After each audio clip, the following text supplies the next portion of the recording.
Morning everyone. अभी उठा मैं। आज मेरा तबीयत बहुत ख़राब है, सर पूरा दर्द कर रहा है। कल तक ठीक था यार, आज अचानक से क्या हो गया नहीं होता। ऐसे सर में दर्द कर रहा है, वीडियो कुछ बनाने का दिल नहीं कर रहा है। मैं तो फ्रेश हो गया।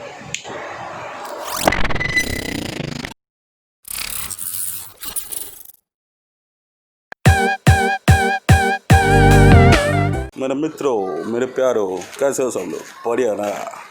मैं बढ़िया नहीं हूँ भाई, बहुत तबीयत ख़राब लग रहा है, सर में बहुत दर्द है।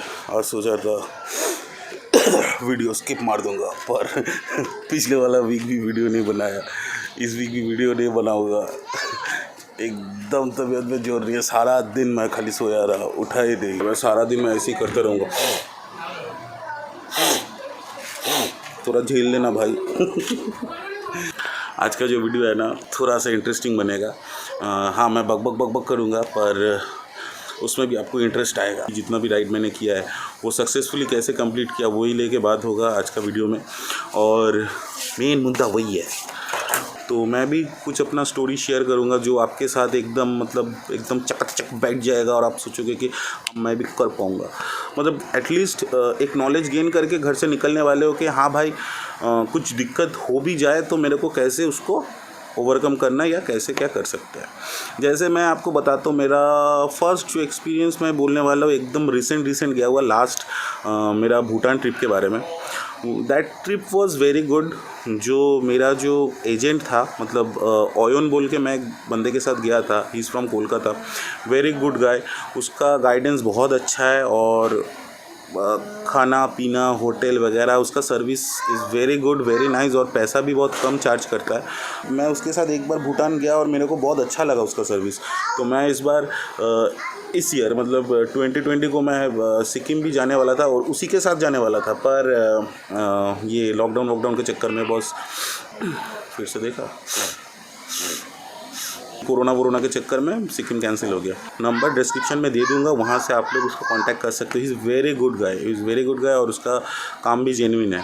जिस दिन मैं भूटान से बॉर्डर है, भूटान बॉर्डर, क्या नाम बोलते उसको, फुनसुलिंग या ऐसा कुछ, पुनाखा वटेवर, मैं वो भी भूल गया, अभी सब भूल रहा हूँ मैं, जो भी हो। तो उस टाइम में मैं जब आ रहा था, ड्रिजल हो रहा था धीरे, मतलब बारिश गिर रहा था, तो और उसी बीच फॉग आना शुरू होगा। वो फॉग नहीं था, मेनली शायद क्लाउड थे। अब वेदर क्लाउडी हो रहा था और ऊपर से ड्रिजल हो रहा था। अब इतना ज़्यादा क्लाउड या फॉग हो गया कि मेरे को और कुछ दिखाई नहीं दे रहा था। मतलब आई वॉज टोटली ब्लाइंड, मतलब मेरे को सामने में भी कुछ दिखाई नहीं दे रहा था। और मुझे ये याद नहीं आ रहा है कि बाकी के जो टीम मेंबर्स थे वो लोग मेरे आगे चले गए या मेरे पीछे थे। वो लोग जो हमारा गाइड था उसका गाड़ी फॉलो कर रहे थे या मेरे बाइक को फॉलो कर रहे थे या ओयन को फॉलो कर रहे थे, मेरे को कुछ याद नहीं आ रहा है। मेरे को बस इतना याद है कि मेरे को रास्ते में कुछ नहीं दिखा और मैं स्लो हो गया ड्यू टू सम रीज़न कि मेरे हेलमेट में पिन लॉक सिस्टम नहीं है। स्टार्ट का शिफ्टर यूज़ करता हूँ मैं और शिफ्टर में पिन लॉक सिस्टम होता नहीं है, तो मैं स्लो हो गया। एक टाइम के बाद मैं एकदम रुक ही गया क्योंकि मेरे को कुछ दिखाई नहीं दे रहा था। मैं कैसे जाऊंगा नहीं पता, कहाँ से कितना दूर पहले कोई बस वाले को मैं कटा के निकल के आया था। वो वाला बंदा कहाँ से ऑल ऑफ ए सडन आ गया और आके मुझे बोल रहा है चलो। मेरा उसका गाड़ी देख के फिर मैं उसके पीछे आया। बहुत सारा रास्ता था जो उसने अपने गाड़ी के पीछे मेरे को लाया और मैं आराम से नीचे आ गया। फिर थोड़ी देर बाद मेरे जो टीम मेंबर्स थे वो लोग हॉर्न वॉर्न बजाए, ये वो किया करके मेरे को रोके क्यों। और भी 2-4 मेंबर थे जो लोग और भी पीछे फंस गए थे। ये स्टोरी बताने का मेन रीज़न ये था, जब आप सोचते हो कि आपको लॉन्ग राइड करना है, मतलब लॉन्ग राइड शॉर्ट राइड नहीं, मतलब मैं आपको ये नहीं बताऊंगा कि 500 किलोमीटर के आगे क्या करना है, क्या सामान कैरी करना है या क्या पैकिंग करना है, क्या राइडिंग गियर चाहिए, अच्छा वाला ये वाला। सबसे पहला वाला, आप अगर सोचते हो कि आपको 100 किलोमीटर भी जाना है या 200 किलोमीटर भी जाना है या 500 किलोमीटर, जो भी आपको राइड में जाना है, आपको चाहिए हिम्मत। ठीक है, अगर आप में हिम्मत होगा कि हाँ मैं कर लूँगा ये वाला, और आप में वो जोश होगा कि हाँ मेरे को राइड कंप्लीट करना है या राइड में मतलब ड्यूरिंग राइड मेरे को नहीं डरना है। हाँ, ये तो इजीली हो जाएगा यार, ये तो हो जाता। मेरे को लगता है कि सबसे बड़ा फर्स्ट पॉइंट में यही रखना चाहिए और सबसे बड़ा सीख यही है, ये लॉन्ग राइड एक दिन का नहीं होता, 10 दिन का, 5 दिन का, 3 दिन का, 4 दिन का ऐसा होता है। अब ये थैंक यू चाय मिला, चाय।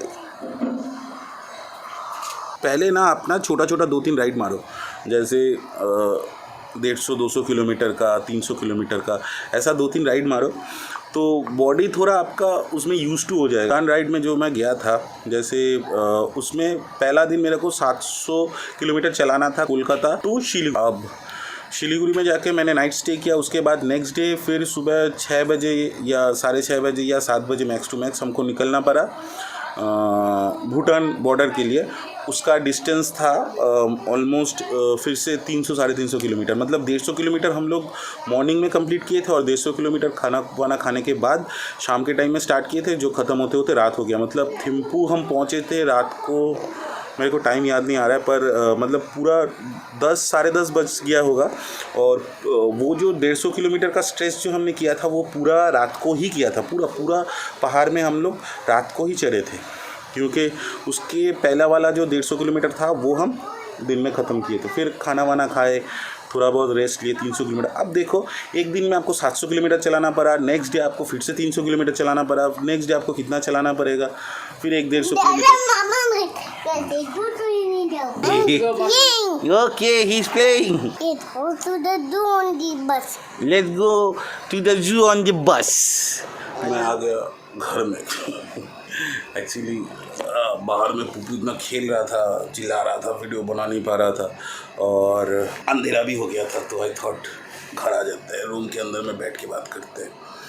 वर्धमान से कोलकाता आ रहा था और मतलब सिटी क्रॉस करके जब मैं हाईवे पकड़ने वाला था उस टाइम में मेरा स्पीड थोड़ा करके इंक्रीज़ हो रहा है और उसी टाइम में मेरे सामने में एक गाय आ गया। मतलब एक होता है ना मनहूस और एक होता है मनुष्यत का मूर्त। मतलब तेरा भाई ना एकदम मनुष्यत का मूर्त टाइप का है, तो मेरे सामने में ना एकदम पूरा एक गाय आके जंप कर दिया। नॉर्मली लोग क्या करेंगे उस टाइम में, सबसे पहले तो क्लच मारेंगे, क्लच मारने से बाइक का फोर्स सेम रहेगा और ब्रेक मारेंगे और स्किड मार के गिर जाएंगे। ऐसा कोई सिचुएशन अगर मेरे सामने में आता है तो मैं सबसे पहले इंजन ब्रेकिंग अप्लाई करता हूँ, जिससे गाड़ी बहुत स्मूथली रुक जाता है। और उसके बाद क्लच को छोड़ ही दो आप लोग, क्लच मत करो। क्लच हर बार दबाना या हर चीज़ में अप्लाई करना ज़रूरी नहीं है। क्लच छोड़ के आप इंजन ब्रेकिंग में ध्यान दो।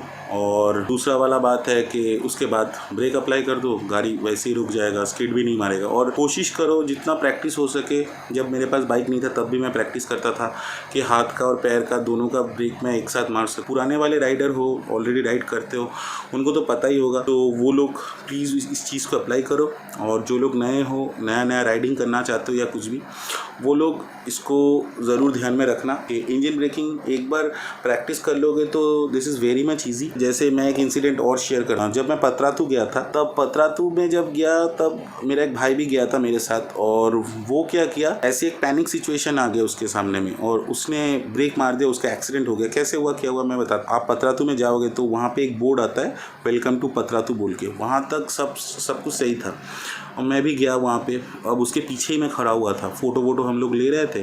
तो उसने क्या किया, सडनली बाइक में बैठा और बाइक स्टार्ट किया और मेरे को थोड़ा बहुत फ़ोटो लेने थे, तो मैं थोड़ा लेट से गया। मैं बाइक में बैठा और उसके पीछे थोड़ी देर बाद गया। अब जाके देख रहा हूँ कि वो वहाँ पे ऑलरेडी टर्न लेने का जो रास्ता है, सीधा आप जाओगे, जाने के बाद एक टर्न आता है पहाड़ में चढ़ने का। तो उस टाइम में वो टर्निंग के जब वो जो रेडियस होता है ना, वो थोड़ा ज़्यादा घूम गया और वो ज़्यादा घूमने की वजह से क्या हुआ, एकदम साइड में चला गया। जहाँ पे हर पहाड़ के साइड में आप देखोगे कि नाला टाइप का बना होता है, मोस्ट ऑफ द पहाड़ के साइड में नाला टाइप का होता है, तो वहाँ पे भी नाला टाइप का बना हुआ था पानी जाने के लिए।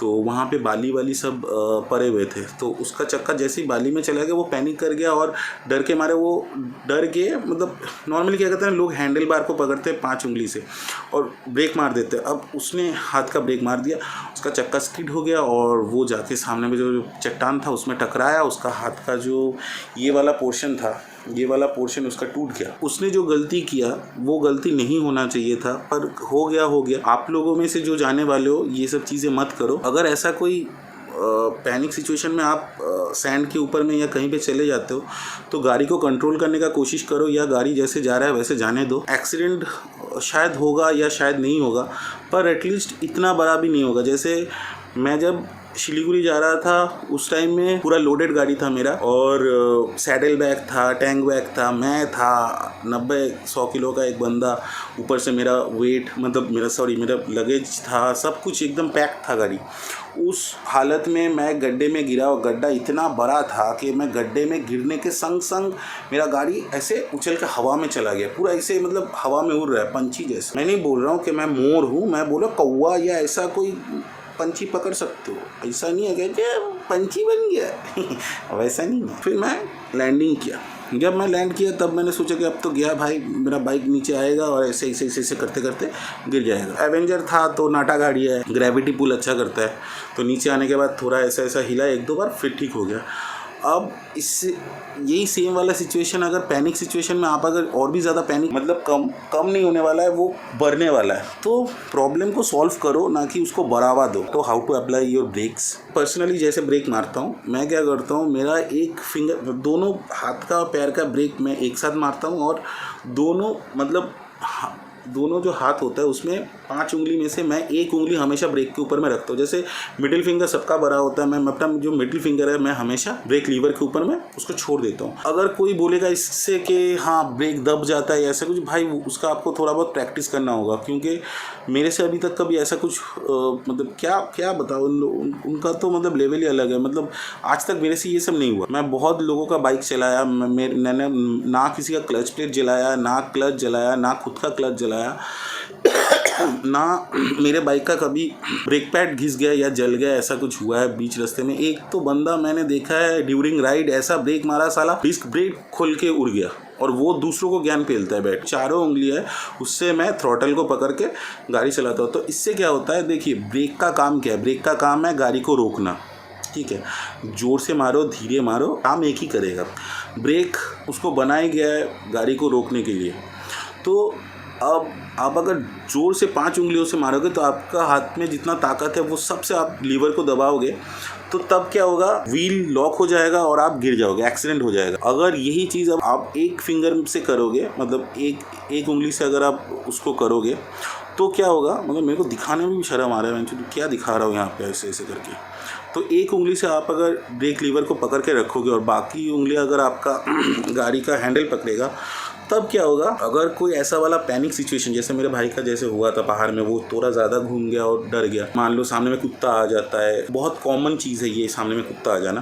जैसे मेरा तो भाई लेवल अलग है ना, तो मेरे सामने में गाय आ गया था, तो इससे क्या होता है ना, ज़्यादा फोर्स अप्लाई नहीं होता लीवर के ऊपर में। लीवर के ऊपर में ज़्यादा फोर्स अप्लाई ना होने से ना डिस्क लॉक होने का चांसेस बहुत कम है। तो आप भी इसको करके देखो, शायद आपको भी कुछ फ़ायदा मिले। अब देखिए एक्सीडेंट बहुत चीज़ों से होता है, उससे मैं आपको रोक नहीं सकता, मतलब कुछ कर भी नहीं सकता। अगर कुत्ता आपके गाड़ी के पहिए के नीचे घुस चुका है, या आप कोई आके आपको ठोक दिया है, या कुछ भी इंसिडेंट हो सकता है। पर मैं आपको कुछ सिंपल सा चीज़ें बता रहा हूँ जो मैं ध्यान में रखते हुए गाड़ी चलाता हूँ और सक्सेसफुली मेरे राइड्स को कंप्लीट करता हूँ। लास्ट वाला एक ही पॉइंट है जो मैं आपको बताना चाहता हूँ, 5 नंबर पॉइंट।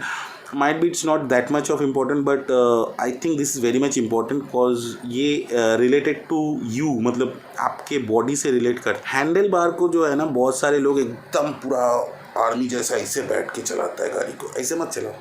इससे क्या होता है ना, आपके बॉडी में बहुत ज़्यादा स्ट्रेस आता है। अब क्या होता है मैं आपको बताता हूँ। जब मैं गिरा था, मतलब मेरा गाड़ी जब उड़ गया था, जब मैं उसके बाद ज़मीन में आके गिरा, मैं गाड़ी को कंट्रोल करने का कोशिश नहीं किया। मतलब मैं एकदम हल्का से हैंडल को पकड़ा हुआ था कि मेरे को जब पता है कि गाड़ी जैसे मुड़ रहा है मुड़ने दो, क्योंकि मैं उस टाइम में अगर जानबूझ के उसको हैंडल करने का कोशिश भी करता ना, तो गाड़ी गिरता ही गिरता। उस टाइम में ना आपको गाड़ी को छोड़ देना है, मतलब एकदम छोड़ नहीं देना है। आपके हाथ अगर रहेंगे तो उसमें आपका सेंस हमेशा रहेगा हाथ में, वो आपका ब्रेन से ऑलवेज वहाँ से इंस्ट्रक्शन जाते रहेंगे कि गाड़ी को ये साइड में मोड़ना है, वो साइड में मोड़ना है। तो मैं वैसे ही किया, जैसे जैसे धीरे धीरे गाड़ी जा रहा था वैसे वैसे गाड़ी को थोड़ा थोड़ा मोड़ते हुए स्टेडी हो गया गाड़ी। अब इंडियन रोड्स है, बहुत सारे पॉट होल्स मिलेंगे आपको, बहुत बम्पी रोड्स होंगे, बहुत बम्पर होंगे। अब ये सब सारा दिन 500-700 किलोमीटर 1000 किलोमीटर जब आप चलाओगे आपका ये पूरा डेल शोल्डर ये पूरा पार्ट बदन में दर्द करना स्टार्ट कर देगा। और ये जगह पे जब आपको दर्द होगा भाई साहब,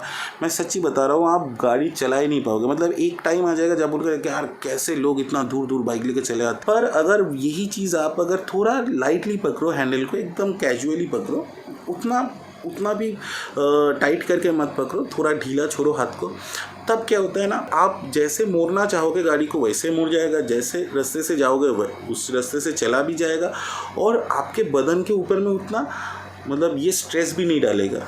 ये स्ट्रेस एक ऐसा चीज़ है ना जो आपको बहुत ज़्यादा जल्दी थका देगा और एक बार आप थक गए तो गाड़ी नहीं चला सकते। दैट्स इट, आज के लिए वीडियो इतना ही। आज पूरा एकदम ढीला वीडियो हो गया क्योंकि मेरा हालत भी बहुत ढीला है। अभी सब लोग निकलो, आज का वीडियो यहीं पे ख़त्म हो गया। मेरा पूरा हालत ख़राब हो रहा है, मैं अभी सो जाऊंगा, सर में दर्द कर रहा है।